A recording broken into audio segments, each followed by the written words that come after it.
कहेगा साकार है, और जो निराकार कहेगा वो कहेगा इस संसार के कण कण में व्यापक है। जो साकार कहेगा वो किसी मूर्ति को जिस रूप में वो मानता होगा उस रूप में दर्शा देगा।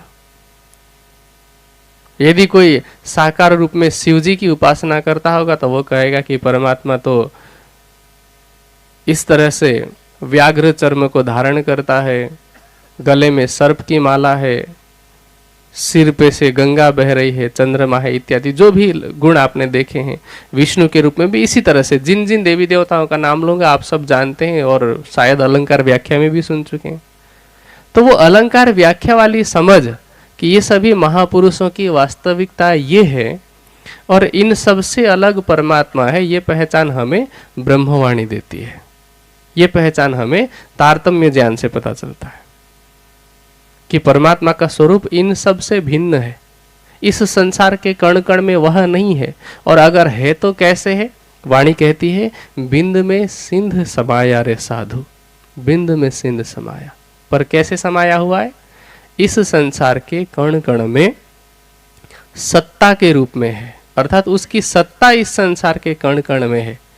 उसके आदेश मात्र से उसके सत अंग अक्षर ब्रह्म के मन के सांकल्पिक प्रतिबिंब स्वरूप के संकल्प एको अहम बहुश्याम से इस सृष्टि की रचना हुई है। खैर ये बहुत लंबा विषय है कि ये प्रोसेस जो है वो बहुत लंबा है, लेकिन मैंने संक्षेप में बताया। तो उसकी सत्ता इस संसार के कण कण में व्यापक है, पर स्वरूप से वह कहीं और है। जिस तरह से कुंभकार होता है, कुम्हार, वह घड़ा बनाता है या मिट्टी के कोई भी बर्तन बनाता है, तो घड़े को देख करके प्रत्येक व्यक्ति उस कुंभकार के विषय में चिंतन कर सकता है कि ये कुंभकार का बनाया हुआ है। पर घड़े के कण कण में आप कुम्हार को ढूंढने लग गए तो नहीं मिलेगा, वो कुम्हार उससे भिन्न है। इसी तरह से इस सृष्टि रूपी घड़े का जो कुम्हार है वो परमात्मा है, इस सृष्टि से भिन्न है। वेदों में संकेत अवश्य, मैंने पहले ही कहा ना कि संकेत है, गुप्त रूप में है, लेकिन उनको खोलने की चाबी ये तारतम्य ज्ञान है। तो वेदों में संकेत किया है परमात्मा के धाम के विषय में।